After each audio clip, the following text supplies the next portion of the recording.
السلام عليكم ورحمة الله وبركاته، مشاهديني واخواتي وحبايبي في كل مكان، يا رب تكونوا بخير.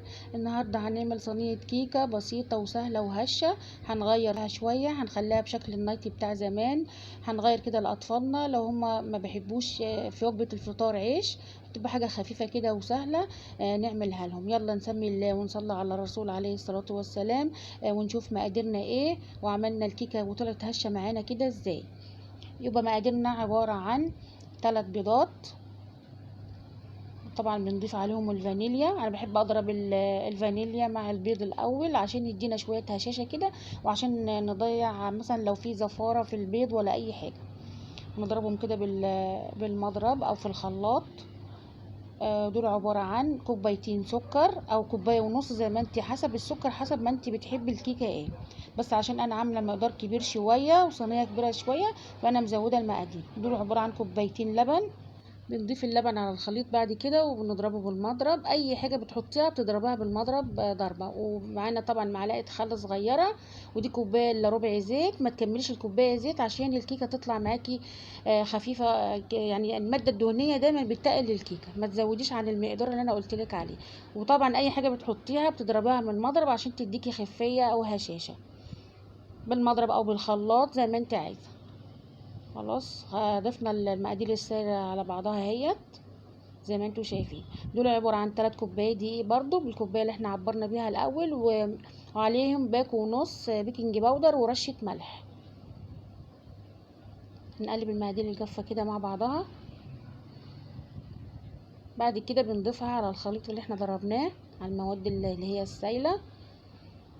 بنضربها بقى بالمضرب اليدوي او بايدينا. في المرحله دي ممكن نضرب بايدينا عادي عشان ندخل الهواء في العجينه اللي احنا بنضربها يعني.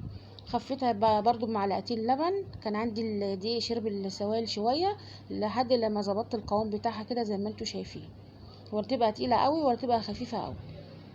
خلاص بجهز الصينيه اول حاجه بقى قبل الصينيه بقى بنشيل منها معلقتين كده من نفس العجينه. بعد كده بنضيف عليها معلقتين اللي هي الكاكاو البودرة الخام عشان تديكي لون وشكل حلو في الكيكة. بنضيف عليهم شوية لبن ونقلبهم. خلص الصينية دي عبارة عن صينية 30 في 40. ضفت فيها المقدار اللي انا عملته. ده بقى عبارة عن كيس حلواني او كيس السبوع زي ما انت يعني حابة او الموجود عندك. انا برميش اكياس السبوع، وابتدي بقى اعمل خط رايح وخط جاي كده على شكل على وش الكيكة من فوق. لو طلعت معاكي معروجه كده مش متظبطه برضو ما بتبانش، بنعملها كده بخله، سهم رايح وسهم جاي زي ما انتوا عارفين، بتديها نفس الشكل. الطريقه دي حلوه، ما بتكلفكيش تجيبي مثلا تحطي كريمه على الوش وتعملي نفس الشكل. لا، العجينه منها فيها بتديكي رسمه حلوه، رسمه النايتي بتاع زمان لو انتوا فاكرين. ممكن برضو لو هي خفيفه وهشه زي ما انا عاملاها كده بتفتحيها وتحطي فيها مربى لو ولادك بيحبوا المربى. بصراحه احنا ما بنحبش المربى، فانا ما حطيتش في قلبها مربى. طلع معايا اللي هو الصاج الكبير ده. بحب اعمل صاج كبير كده. لو انت بتعتمدي مثلا على حاجات زي دي مثلا في الفطار هتقعد معاكي يومين ولا 3 مثلا، بتقدميها للاطفال وكده. نحاول بقى نقطعها كده بالشكل اللي انتوا عارفينه، كيكه عاديه خالص اهي. ونشوف بقى الهشاشه بتاعتها وقلبها من جوه عامل ايه. اهي هيت. هنقطعها 2 بقى عشان تدينا شكل النايتي اهي.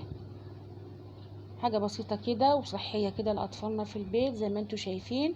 يا رب يكون الفيديو عجبكم ويكون سهل وبسيط. بس ما تنسوش تدعموني باللايك والشير والاشتراك في القناة. وشكرا لحسن متابعتكم، والسلام عليكم ورحمة الله وبركاته.